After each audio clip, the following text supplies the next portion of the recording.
Hey, beautiful souls. How you doing? It's Ginny here. Happy summer solstice. I wanted to record a short video to respond to a comment that showed up on my page a couple days ago. As I'm launching the Too Much Woman movement, I'm asking women and actually some men how they show up in their too muchness. And I got a comment from a woman who said that she has always cared too much, loved too much, given too much. And her story resonated so much with me as a 4-decade-old people pleaser, someone who's always described myself as an all-in kind of lover, and someone who always goes beyond giving my 50%. And her question sparked in me a deeper question. So I'm so grateful to her. And the question becomes, for all of us who love too much, give too much, care too much, what are we gaining from that? What's in it for us? I always thought of myself as modeling after the martyrs in my life. I always thought it was because I wanted to be a good person and I had altruistic desires. But anything that we do repeatedly is connected to some sort of reward in our lives. So I'm asking myself, what do I get out of loving too much? And what I've come to discover from myself in the past year and a half is I'm filling that void of unworthiness. If I love too much, it's ensuring buyback. It's helping me feel worthy and enough. And so this journey that I've been on has me getting clarity around the walk towards love, which is never about going.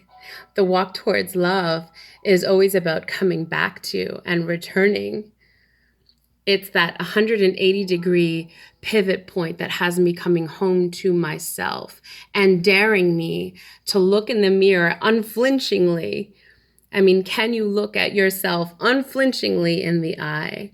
And for me, it's about looking at my tired eyes and my wide hips and the thunder of my thighs and relishing those parts of myself as a lover might.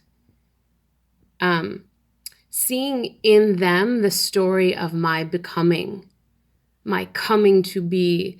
So the bags of my eyes represent my resilience, and the wideness of my hips, the labor of my love.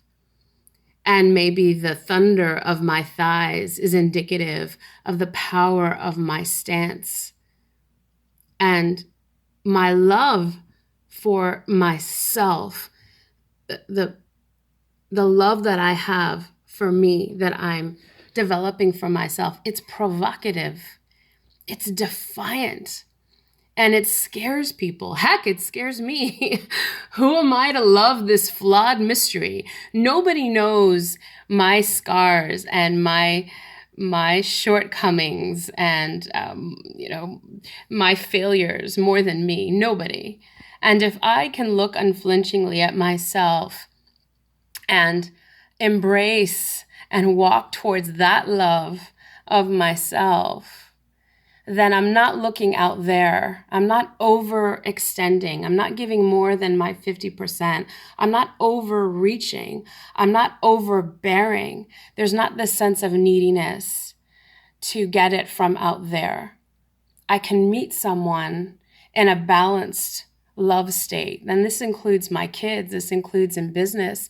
It's about that healthy boundary of not overgiving, not going beyond that 50%, where it's actually equally being reciprocated to me instead of me giving too much, loving too much, caring too much. And the audacity of loving myself in that imperfection, loving the flaws, the mistakes, the failures, the shortcomings, the audacity of being willing to come back to myself, lean into love and come back to myself. That is how I can serve the world best. That's how I can show up best in relationship, as a mother, as a teacher, as a daughter.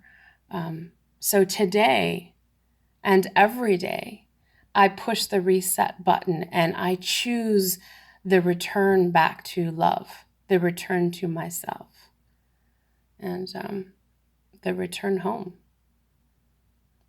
Now, I ain't your guru, but I share my story so that maybe it inspires in you the deeper question: what are you getting from all that you're giving? What is it out there that you're trying to get from all that you're giving? And is there a peace inside yourself where you can find it? You know, I love you. Bye for now.